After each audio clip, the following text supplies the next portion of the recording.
Hey guys, it's Adam from Pixel, and I am in a mega good mood right now because CD Projekt Red, the beloved company based in Poland, responsible for the Witcher series and Cyberpunk and all that awesomeness, just launched their 2025 tech demo for the Witcher 4, where Ciri is the main character. She's the Witcher we're going to be playing, not Geralt, like the other three that preceded it. And I don't want to get ahead of myself. I'm kind of excited. I've already watched it, but being an art channel, I of course want to do an artistic breakdown of this trailer. It is wspaniały. It's wonderful. It's beautiful. It's fantastic. So yeah, without further ado, let's watch. Before we start watching, however, if you're big into art and bigger into the Witcher series and stuff like that, I have several videos that I posted, book reviews of the art of Witcher, the art of Gwent. They're all on my channel. You can go and check them out because this is an art channel first and foremost. So let me shut up and let's get started. This is a technological showcase set in the world of The Witcher 4. What you just saw and are going to see now is running on a standard PlayStation 5 at 60 FPS. I don't only have an art background, I have an animation background. I have a degree in classical animation. And as you're watching this, just pay attention to how fantastic Ciri's walk is. The animators who did Ciri's walk and the flow of the cape and the whole structure of her body and the way it flows is so beautifully done. She's got so much personality in the way that she walks with her shoulders and her head. Really, really cool. So keep watching. With ray tracing. So in the game, you'll be playing as Ciri, a professional monster slayer, a witcher. She explores the world and hunts down monsters for coin. Okay, let me backpedal here just a sec. As she's walking through the cave, I'm going to screenshot at different parts. Pay attention to how values are used, how light and shadow is used in this scene. Really beautifully done. It keeps her visible, but works her in and out of the shadows in a very pretty way. It's not just a tech demo, it's a very good artistic demo. And are going to see now is running on a standard PlayStation. So now she's in the light. So she's fully lit and she's approaching the cave and things are going to get dark in a sec. So pay attention to how they've done this. PlayStation 5 at 60 FPS. Okay. Pay attention to her silhouette. Okay. So notice now how we have this cliffside and her with her two swords. So notice how her swords are always very visible in the silhouette. So light on, remember the expression light on dark, dark on light. It's a good way to create visibility and contrast. So here's the main thing. And we have this dark passageway that she's entering into.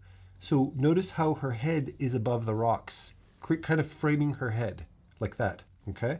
Now, let's keep going. Ray tracing. So in the game, she moves into the dark. So now she's completely surrounded in dark, but notice how they've maintained the light on her over here, contrasting the dark, and we're already getting a hint of the blue light coming from behind. So we can distinguish her silhouette from the background, but that light coming through the passageway in the background through the deep forest has that ambient blue light. So we can clearly tell between the warm light hitting her and the blue light in the background, creating both visibility and depth. You'll be playing as Ciri, a professional monster. Now, as she passes into the shadow, we slowly transition out of the light, so that light that's hitting her body starts to push down towards the bottom. However, let's backpedal here. Okay, however, now that she's encompassed in black, now they introduce more and more of the blue. And see where the blue light's hitting? So we're still maintaining her silhouette. Isn't that clever? You could completely miss that. It just looks like she's walking in and out of shadows very randomly. No, this has been very beautifully artistically planned. The Slayer, a witcher. She explores the world and hunts down monsters for coin. Now as she emerges, this actually makes me think of the scene with Lady Sylvanas in the World of Warcraft trailer, where the two orcs walk up to Orgrimmar and they go, "Makaraj!" They call her out, and then you see the doors open and you see the silhouette of Lady Sylvanas exit the door, and you can just see that feminine silhouette with the rogue spikes on it. I'm getting that same vibe from Cearley here. If you look, now that she's emerging into the light, now they've allowed the warm light to come into the shot so that we're getting a stronger silhouette. So in this section of her walking through the cave, now we're getting silhouette. Like that. This lovely silhouette. So notice now that the blue shadow over here is now actually functioning more like a framing element as she emerges into the light. The region we are in is called Covier, and you'll get to explore it in a game. Notice as another visual element, you're going to see this theme very often used compositionally. This is my second time looking at the trailer, by the way, so I'm kind of trying to give you as much information as I can off the bat, but I haven't hyper-analyzed the scene yet. But notice how Cearley's head is always above a compositional element. This gives a sense of strength. She's above the horizon. If she's below the horizon, it's a bit oppressive. It's pushing down on her head. But she always has her head above because we always want to see her in a position of power. Unless, of course, she's in a vulnerable moment, right? Which should happen very rarely in a Witcher's life because not a lot scares them. Right now, Cearley is investigating a monster, and after gathering new clues, she is heading back to a nearby village. Again, isn't that clever? Now that you're spotting it, you're probably noticing that every time the light hits her, we get a backdrop of dark. And then as she exits the dark, she comes back into the light. So there's this constant transition between dark and light. And that's both compositionally strong. It helps to create the sense of depth and movement in the shot. But it's also creating visual variety because we're going from warm to cool, to warm to cool. We're getting that beautiful ambient light. I love the ambient light. Pay attention to the ambient light, or also known as atmospheric light, because it's the blue atmosphere that's shining down into exposed shadows, and the warm over here. And they've really, in the Witcher series, they've always done this. They slightly hyper-exaggerate the color. They give it a little bit more saturation than normal just to make it pop. Subtle, but a nice touch.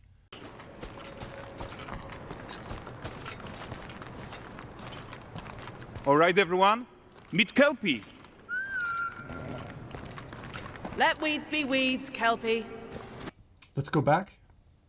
There's a few things I want to comment on here. All right, everyone, meet Kelpie.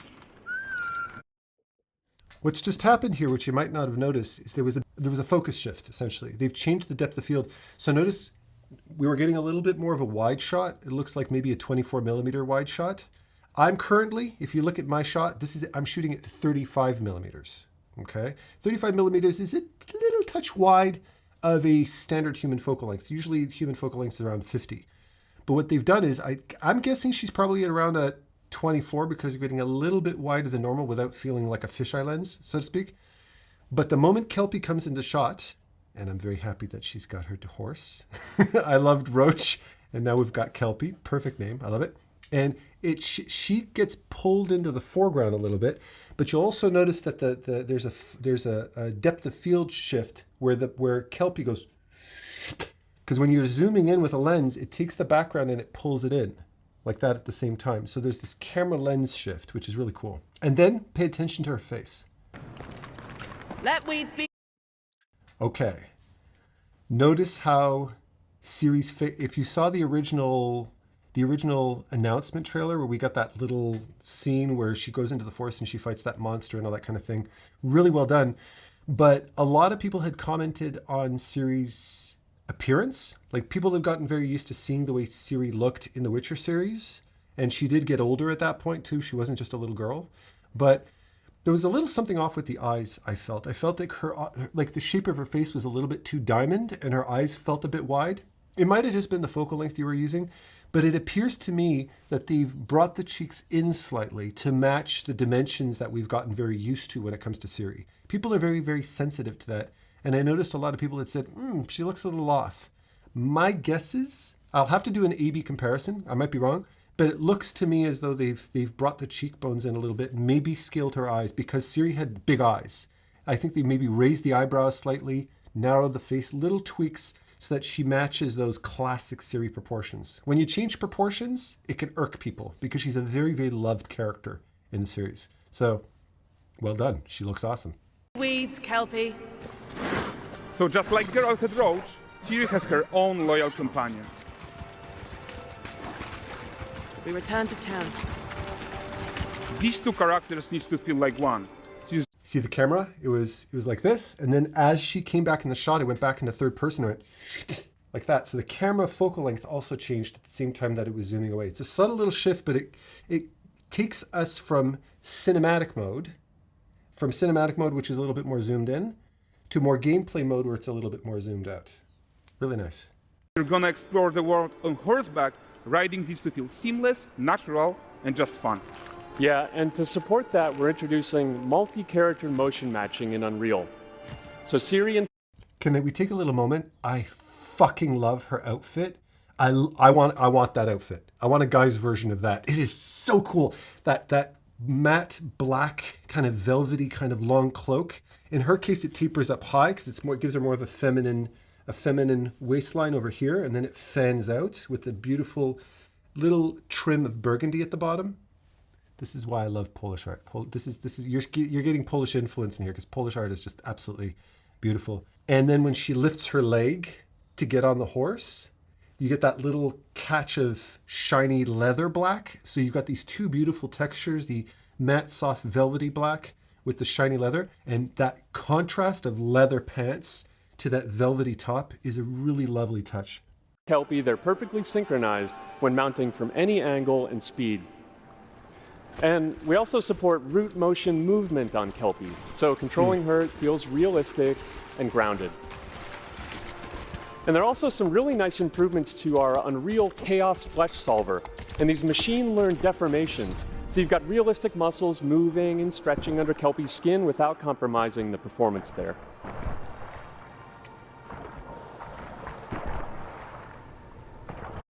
Wow. Holy shit. Now, this is one of the reasons why it's important to learn anatomy. A horse is one tiny little shift away from a human. We're all mammals. Horses, whales, birds. I mean, holy shit, does this feel good? This feels like I'm looking at a real horse. So let's leave Siri behind for a second and talk about the world itself. So much of the Witcher world is natural, organic, especially Kovir with its dense forest and wild... Okay, composition. I want my friend Tyler Edlin to have a look at this too, because he's the environment art. He would be able to break this down far more elegantly with a lot more experience than I do. But when I first saw this screenshot, it kind of took my breath away a little bit.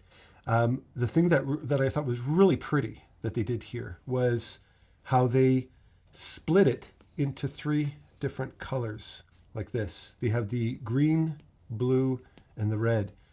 Despite the complexity of the scene, it breaks up into 3 nice primary colors, doesn't it? Isn't that pretty how they gave that vibrancy? And in terms of saturation of color, this isn't Breath of the Wild. This isn't cartoony. This is still realism. Yet they have given us tiny little accents, little pops of color in different areas, but it's still extremely subtle. So despite it looking believable and realistic, it still feels fantastical. We're still getting the excitement of fantasy in this shot. Natural, organic, especially Kovir with its dense forest and wild nature. Yeah, and wild nature is hard. And with nanite geometry, we've freed artists from so many of their old constraints. But we don't want to rest... You look at the mesh, you look at the shrubbery, if I can sound a little Monty Python-esque for a moment. If you look at the shrubbery, the variety of plants, the variety of colors, including the dappled light, this reminds me a lot of when Bethesda announced the upcoming, they did a tech demo for the upcoming Elder Scrolls to follow Skyrim, which I've been playing in VR, by the way, lately, which is pretty cool. I'm really enjoying it. But they showed this as a tech demo, like, I don't know, like 6, 7 years, I can't remember, many years ago. It never came to fruition. Now, I don't know if they're still working on it, if they still have access to this kind of technology or anything, but this is actually in-game graphics, which is completely mind-blowing. This is next-level gameplay. This is the in-game engine pulling this off. Listen to how they describe how they managed to pull this off. Until everything we do in Unreal has that same spirit of freedom. There's always more work to do. And foliage is a huge piece of that puzzle. So we are excited to introduce nanite foliage. And in order to achieve gorgeous foliage density everywhere, while still being memory... He's talking foliage, but look at the bloody water. Look at the glistening, the oily glistening with the little bit of foam on the top of it, and the atmospheric fog off in the distance, between the trees off in the top left. Whew. Anyways, I'll let this play. Efficient, fast to render, we believe that a new idea was needed. So instead of the same card approach we've been using for the past 20 years, artists should be free to take a nanite approach to foliage, modeling every single leaf and pine needle. And the old LOD tricks of the past, they needed a complete rethink. And in their place, it's a new adaptive voxel representation in nanite. It's volumetric, it's fully 3D, it is super fast to render.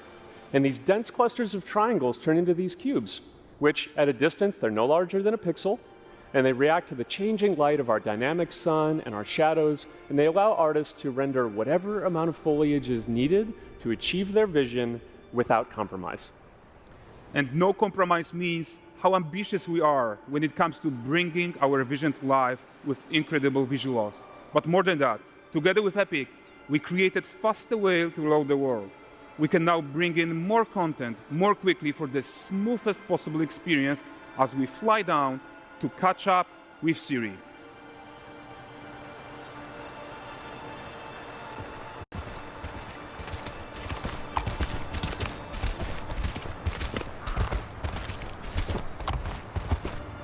Welcome to Valdrest. So Valdrest is a port town, a hub for fishing, trade and mining. It's one of those places where you can meet shady characters or overhear gossip from other lands. It's also... While she's riding through, pay attention to the light on dark, dark on light. Light on dark, dark on... I love the way they're doing this. It's really pretty. Where Cearley took on her current contract. High-tech, let's leave Kelpie here and explore the marketplace and food. I'm so excited we can finally show you some of this stuff. Let's see what Valdrest has to offer. Bugger. Not her again. Not even at the land Exeter Fair! Now, 9 gazes while I present him with a fish. For the furry rascal will often wink, and a bear's weight grants good fortune. For this meat,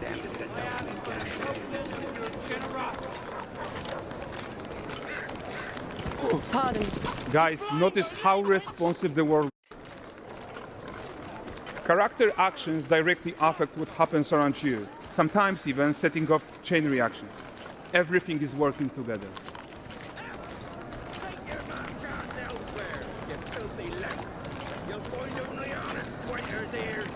Oh, look at this. You know it's really, really pretty too? Check this out. Just artistically, as she's moving in through this, she's moving in and out of this space. The dominant color, you can see how the scene here has been broken up into blue and white, right? We've got that, or at least a very hot, bright, high value yellow. So we've got this kind of divide down the middle. But notice how colors have been used to add little accents throughout. So we have an overall nice neutral blue, but then we have a little accent of green, little dabs of red over here and here. I remember seeing a painting once. I can't remember the name of the painting, and you can see the young men in a red shirt in the foreground, and then you can see what looks like the silhouette of a father on the ship off in the distance, and he had red in the foreground and background to create a sense of depth. So by having this character off in the background with a touch of red and him in the foreground with a touch of red, what it's encouraging our eye to do is to bounce back and forth between foreground and background, helping to emphasize that sense of depth. And that's the reason why there's an accent of green right next to the red, because it's meant to attract your attention so your eye pulls off into the distance. Poor gentleman being taught how to fly by an angry innkeeper. That's what happens when you cheat at Gwent. Last of it, is it? Running away. Silver, round ones, jingling the purse.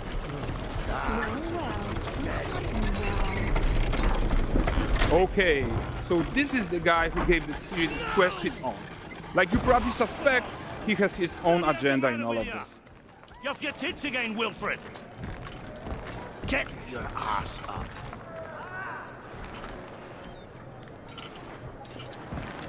A typical day's toil. Who in? Ah, with Cearley. One using my wagons. No eternity is taking that damn salt to arrive. I found them. And, well, suffice to say, they'll not reach you. As for... Okay, I don't think there's a company on Earth that can match CD Projekt Red's ability to act and create characters that you care about.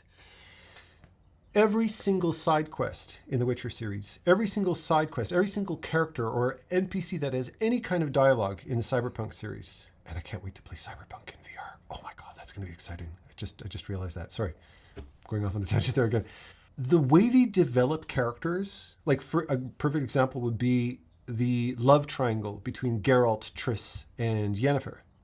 You legitimately care about Yennefer and you legitimately care about Triss for two completely different reasons. One's kind of rough around the edges and matches Geralt's edginess. You know, she's a bit harsh. She's a bit rough around the edges. But Triss is sweet and supportive and loving and unconditional. And she's so good for him. And they're both good for him in some way. But that's all sold to us. We experience that, those love decisions, those romance decisions, on a very personal level. We have an affection for these characters and what they contribute. And I'm starting to see this resonate into these main player characters, the ones that are actually adding dialogue and lore and story to the piece. Pay attention to his acting. Pay attention to just how interesting a character he is as a personality and how well that resonates in through the facial acting. It's very easy to butcher a face, but CD Projekt Red pulls this off beautifully. How they animate the eyes, how they design the mouth, all of these different parts of her and him that you're analyzing through their performance. We are really being sold that we're looking at real people with real personalities. And then beyond that, really enjoying their performance, really enjoying their dialogue and their voice acting. The salt? Found not one speck. I presume this comes as no surprise. Watch her smirk again. Suffice to say, they'll not reach you. As for the salt, found not one speck. Look at the charm in that expression.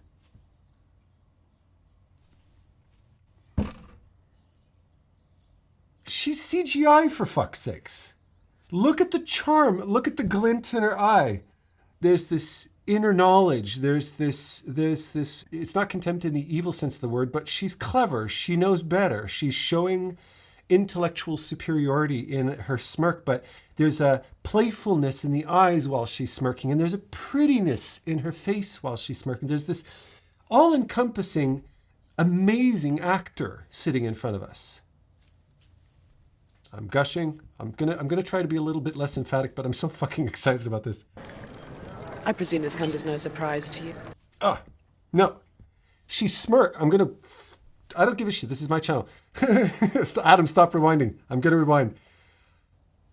She smirks. She gives that little glint in her eyes, and then right before the camera cuts, she drops that expression. She gets serious again. There's so much going on in this performance. Hey, they'll not reach you. As for the salt, found not one speck. I presume this comes as no surprise to you. I presume this comes as no surprise to you. You know, you can hear her internal dialogue changing. Her thought process is changing as she's communicating with him. There's a real actor going on. Whoever did if it's mocap or the facial animations, probably a combination of both. Game of the Year award shit, okay? That's beautifully done. Now. Kavir's smuggling trade is of no concern to me. Shush, shush, shush. The manticore that flattened your cart and devoured your men? Quite the opposite. Manticore? No, them winged hellspawn dwell in the arse end of Creighton, not here. Well, seriously. I'm not sure who the voice actor is for the guy, the NPC we were just listening to, but I know that voice. I'm sure he's also done voice acting for Witcher 3, I'm pretty sure. But that voice, that gritty, that, glottal stop Londoner. Decides what to do about that merchant. Let's take a look at the character technology that powers this marketplace. Why don't we listen in on these fishmongers? They're selling their wares, chatting up customers. Morning, catch this is. Won't find none fresher. Reckon me lady's after one of them. get this cleaned and gutted for you. You mind, dearest? Into seeing something more. Okay, every frame is a painting. Let's go back. Customers. And catch this is. Won't find none fresher. Reckon me ladies after one of them. Okay, look at how how they play with light and shadow here is really, really pretty. So just compositionally, you can see their dark silhouettes, so you can make out what's going on. Look at the silhouettes of the fish. It's a fish shop. So whatever's caught in the silhouette is narratively important. And then him, the sales guy, the merchant, is here in the foreground, and they've put a nice shadow behind his head. If that shadow wasn't there, we wouldn't be able to make out his head. So because he's got a warmer tone and his head is framed by that, notice that the framing of him is not below his chest. It's more under his head. So there's less of his upper body above that dividing line or that horizon line, because he's not Cearley. He's not an all-powerful character. He's not a hero character. So there's a little bit more neutrality in the composition, but you can see light on dark, dark on light. And anything that's caught in that silhouette plays a role in your interpretation, even if it's subconscious. All that set design is on purpose to make you go, okay, he's a fish merchant. And then, oh, okay, there's a basket of fish. And while we're on the topic, look at that beautiful shirt. Look at the faded exposed areas of velvet with the deeper saturated tones in the midtones over here. Isn't that lovely? Cleaned and gutted for you. You mind, dearest? Into seeing something more. Got mackerel cod, all Braxton's finest. And there is tons of tech to play here, even in a simple market stall. Metahuman tools, improved Unreal Smart Objects, Chaos Cloth, and more. Yeah, and all of this exists to make sure that the gap in quality between series... Again, look at how your eye is brought around the scene using color. We've got his shirt. We've got this red cup, red cup, red cup. See? A little red over here. Notice how that's very nicely balanced. A little bit of green, a little bit of green, a little bit of green. So our eye can travel around the image. It encourages our eye to travel around the image. Mostly the reds though.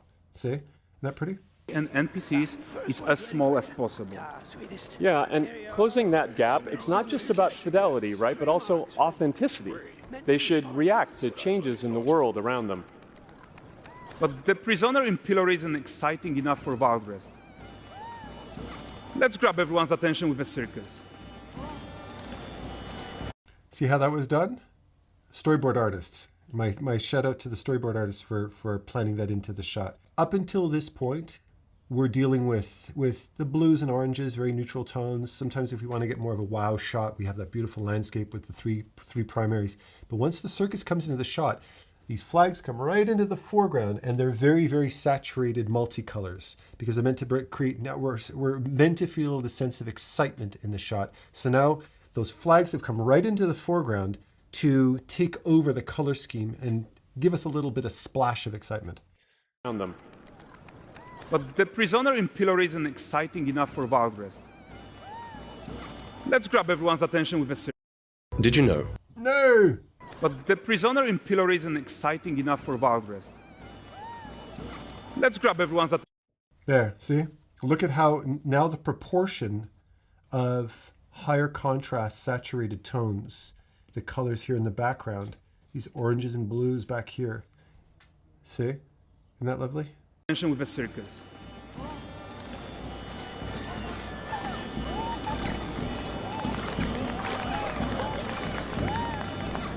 But the great performance deserves a huge crowd though.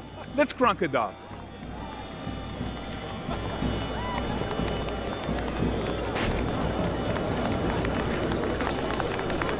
So you are seeing tons of optimizations here to many of Unreal systems, including an entirely new Unreal animation framework, allowing us to fit easily in our 60 FPS budget, not just in rendering, but also with room to spare on the game thread. Over 300 animated skeletal mesh agents all going about their business. And the whole point is to leave breathing room for developers like you to introduce the gameplay and the systems that your players expect, empowering you to make your worlds come to life without Unreal standing in your way. You are right. And that's the open world RPG that we're making. But before we wrap up, how about one final check-in with Siri?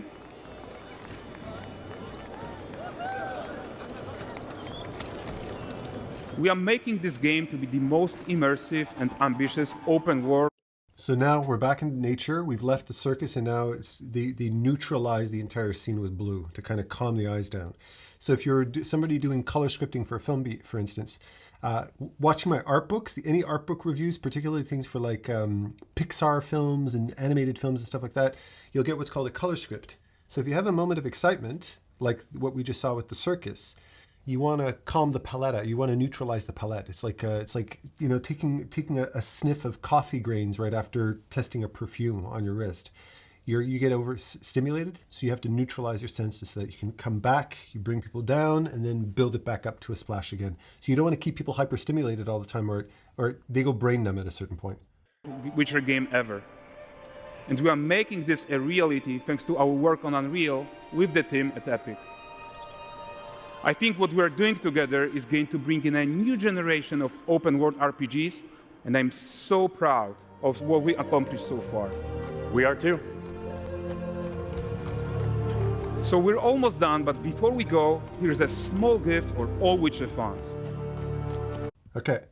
Again, always pay attention to the horizon line is depending on the character that you're looking at. Are they an oppressed character? Are they sad? Are they just a neutral merchant? Or are they the hero character? And notice in her case, look at how she clearly dominates this frame. She's framed up high like that to give her the sense of, it gives off the impression you're looking up at her, which you should be doing, right? Because she's Cearley and she's awesome. A first look at Lanexeter.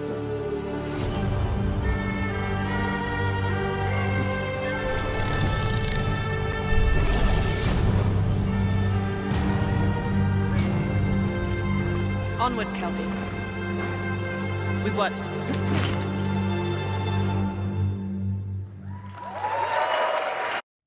What I really respect about what I just watched, what I respect about everything that CD Projekt Red's done, and I've always been an ardent defender of CD Projekt Red, even during that whole cyberpunk fiasco when they were having technical issues and shit like that.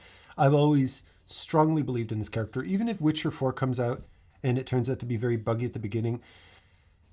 Look what they've accomplished.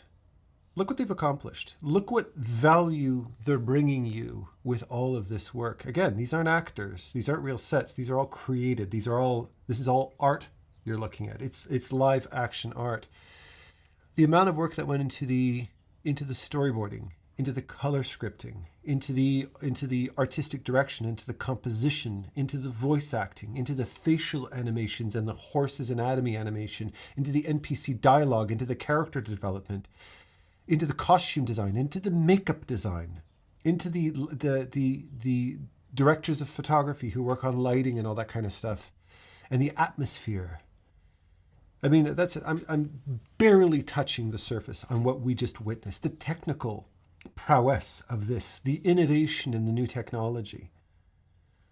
And all of that was done using a PlayStation remote. Live graphics. And that all of that, in the end, culminates into something that just feels alive. That the tech and the design and all of this creation doesn't call attention to itself. The performance, the mood, the immersion, the entertainment value is what resonates in the end. All I can say is I am so joyful what I'm looking at.